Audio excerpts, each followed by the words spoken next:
Patay ang isang dalagita sa Maynila na nakagat daw ng aso. 2 buwan nang nakararaan. Laging una ka sa balita ni Darling Guy, exclusive. Anak, huwag mo, tandaan mo ha, mahal na mahal kita ha. Pati kami lahat ha. Tandaan mo yan. Anak. Anak naman gano'n. Hindi mo sinabi, alam mo naman, delikado yun. Tila hinang-hina ang 13 taong gulang na si Jamaica habang nakaratay sa kama sa ospital. Iginapos ang kanyang mga binti at braso. Kung minsan daw kasi ay hindi siya mapakali, nagpupumiglas at hirap ng huminga. Habang naka-admit sa ospital, unti-unting nanghina si Jamaica at bumula ang kanyang bibig. 12 oras matapos isugod sa ospital, binawian siya ng buhay. Hindi ko tanggap. Hirap kasi yung alam mo hindi mo ina-expect na mawawala siya sa amin, biglaan. Batay sa death certificate ng biktima, rabies encephalitis ang sanhi ng pagkasawi ni Jamaica. Ayon sa kanyang ina, isinugod nila ang kanilang bunsong si Jamaica sa ospital dahil nilagnat at nabalisa. Sabi niya, Mama, hindi na ako makainom. Mama, hirap na ako uminom ng tubig. Mama, baka may rabies na ako. Doon sa narinig ko na may rabies, sabi ko, bakit? Nakagat ka ba ng aso? Sabi raw ni Jamaica, Pebrero pa siya nakagat ng aso habang nasa Vitas Park.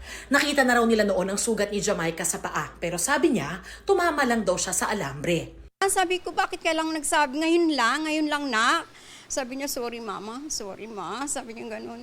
Sabi ko, Be, hindi naman ako magagalit sa'yo kung sasabihin mo sa akin yan. Dapat naagapan. Sabi niya, sorry ma, sorry. Ma, mamamatay na ba ako? Mamamatay na ba ako? Doon ako kinabahan, parang gusto ko na mag-hysterical. Batay sa investigasyon ng barangay, 7 iba pang tao ang kinagat ng parehong aso sa parehong araw. Sa gitna ng birthday party sa Barangay 99 sa Tondo, Maynila noong February 10, biglang nagkagulo ang mga tao. Tumakbong palayo ang isang aso.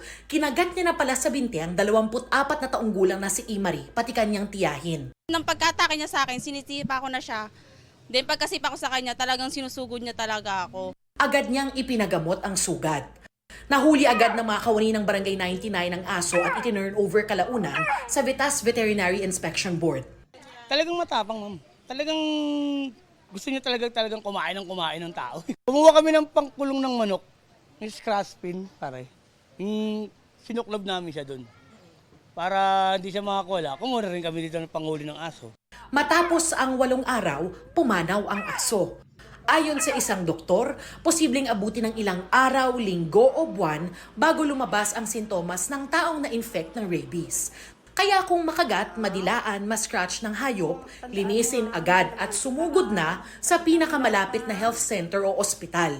Hindi raw ito dapat binabaliwala dahil nakamamatay ang rabies. Pag ang biting animal is infected with rabies, immediately nagtatravel yung virus sa ating system. Dapat yan, winawash yan. 10 minutes vigorously with running water. So, kung meron kayong mga antiseptic, like meron ka alcohol or meron kang iodine on the side or meron kayo, pour liberally doon sa area ng wound site. Ito ang unang balita. Darlene Kai para sa GMA Integrated News.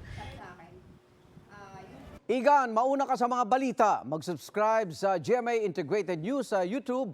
Sa mga kapuso abroad, subaybayan nyo kami sa GMA Pinoy TV at sa www.gmanews.tv.